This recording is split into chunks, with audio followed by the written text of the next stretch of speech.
Alors bonjour à tous. Aujourd'hui nous allons faire le récit de Saint Joseph de Léocina, mineur capucin.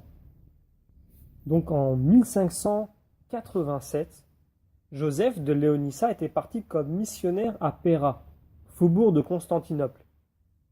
Les galériens furent ceux au service desquels il se dévoua. Il les soigna avec un zèle et un courage admirables pendant une peste qui les décima.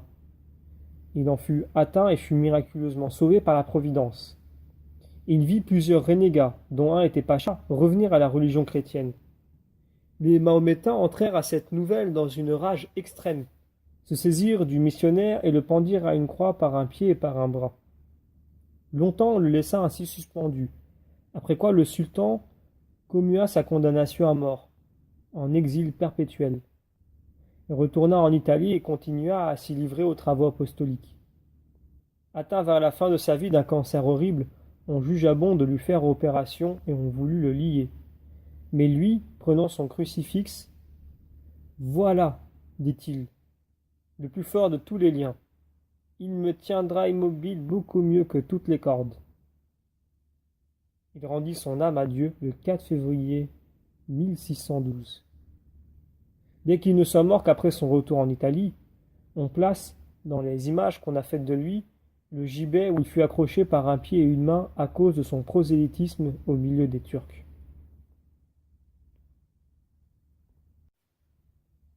Alors nous avons ici le récit de Saint Joseph, donc de Saint Joseph de Léonissa, qui était mineur capucin et qui était donc parti comme missionnaire dans les faubourgs de Constantinople, donc en Turquie.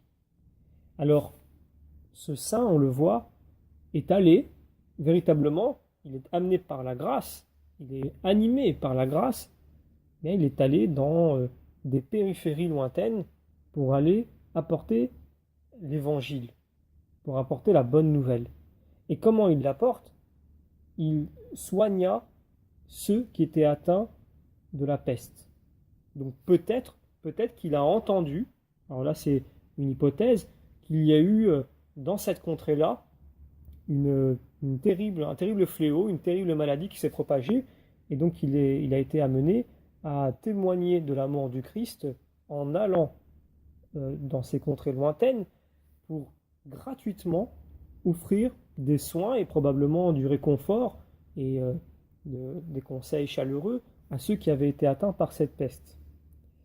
Alors, de par cette attitude-là, le texte nous dit qu'il a vu plusieurs renégats, dont un était pacha, revenir à la religion chrétienne. Donc certains avaient peut-être quitté la foi et sont revenus à la foi, vraisemblablement à la vue de ces actes.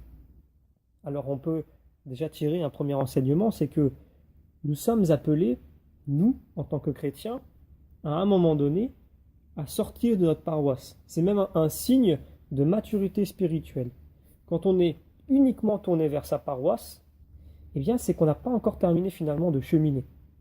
Alors être actif dans sa paroisse, c'est évidemment un pas très important, c'est le premier pas. C'est presque, je dirais, indispensable. Maintenant, quand on est dans sa paroisse, il ne faut pas non plus trouver un confort qui fait que on s'installe dans cette habitude et qu'on oublie les périphéries lointaines. Le pape lui-même nous demande d'aller vers les périphéries où il y a justement de l'évangélisation à faire, donc une bonne nouvelle à annoncer. Donc il faut, dans la vie chrétienne, à un moment donné, essayer de se projeter vers ceux qui ne sont pas de la paroisse. Donc il peut y avoir une distance qui soit à la fois, je dirais, religieuse, mais aussi peut-être une distance kilométrique. Mais quelquefois, il ne faut pas forcément aller très loin.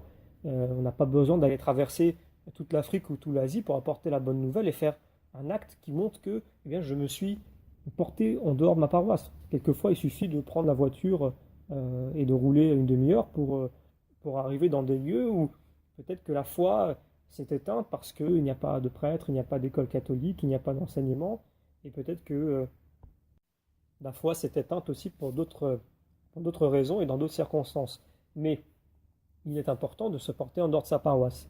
Et le deuxième enseignement qu'on peut tirer, c'est qu'évidemment, en se portant en dehors de sa paroisse, et même quelquefois on peut le vivre à l'intérieur, selon où on est situé, eh bien on peut être victime d'attaques, de persécution. Donc je parle à la fois verbale, physique, etc. Alors il faut bien comprendre que c'est normal. Le Christ nous a prévenus. Il ne faut pas nous dire, bah tiens, il est parti annoncer l'évangile et regardez ce qu'il récolte. Mais non, nous avons été prévenus. Et nous voyons que c'est à partir toujours de choses qui nous paraissent impossibles, dangereuses, difficiles, que Dieu peut faire des miracles. Non seulement il fait des miracles par les conversions qui sont suscitées par notre attitude, donc notre évangélisation, Dieu qui agit en nous, mais en plus, il y a des miracles dans des situations où peut-être nous sommes en danger de mort imminente, et on peut finalement être sauvé, guéri miraculeusement. C'est en allant vers Dieu, c'est en agissant aussi en laissant Dieu agir en nous, qu'il peut y avoir des miracles. Et ces miracles, finalement, n'ont rien de si extraordinaire et d'anormal, puisque c'est Dieu qui agit en nous. Il ne faut pas être étonné que celui qui a tout créé puisse nous faire guérir d'un cancer, ou qu'il puisse, dans une situation, peut-être embrouiller un petit peu nos ennemis, qu'ils ne puissent pas nous faire du mal, et puis que finalement il ne nous arrive rien.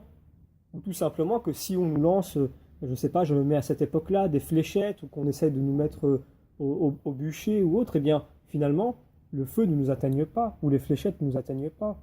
Ce n'est rien pour Dieu. Mais pour que Dieu puisse faire ce peu de choses, je dis peu de choses par rapport à ce dont il est capable de faire, eh bien nous aussi nous devons faire quelque chose.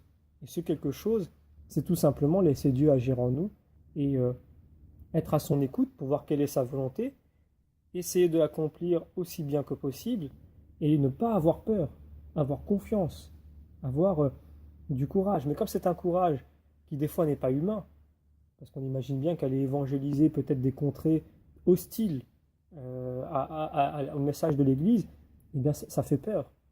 Eh bien, le courage que l'on peut avoir, il est peut-être surhumain. Et justement, il peut venir de Dieu directement. Et c'est lui finalement qui nous donne la force et le courage. On le voit d'ailleurs même dans l'Ancien Testament, Moïse n'a pas le courage d'aller vers Pharaon. Et Dieu lui pourvoit une aide. Parce que Moïse dit voilà, déjà c'est Pharaon, c'est quand même une figure immense comparée à ce qu'était Moïse. Je parle vraiment aux yeux du monde. Mais en plus, il n'avait pas la dialectique, il n'avait pas la bonne façon de parler, il n'était pas doué, c'était pas sa qualité première. Eh bien, quand même, Dieu lui pourvoit une aide. Vous voyez, donc il faut avoir confiance en Dieu. Il faut, pour avoir confiance en Dieu, savoir ce qu'il attend de nous et être à son écoute. Et donc, toujours être dans la prière, dans la lecture des Écritures saintes, dans l'évangélisation, en actes, en paroles, etc. Alors pour ça, pour toutes ces qualités qui finalement sont inatteignables pour l'homme seul, mais qui sont atteignables pour l'homme avec Dieu, puisque Dieu agit en nous, eh bien nous pouvons demander l'intercession de Saint Joseph de Léonissa, afin que, auprès du Seigneur, eh bien, il adresse cette humble prière que nous faisons, de nous donner le courage et la force de nous porter au-delà de nos paroisses, de faire la volonté de Dieu et donc d'être à l'écoute, que ce soit en dehors ou à l'intérieur de notre paroisse, et de subvenir à nos besoins, nous qui sommes faibles et qui manquons dans ce genre de situation de discernement, d'intelligence et de force que Dieu, lui, peut nous donner. Saint Joseph, priez pour nous.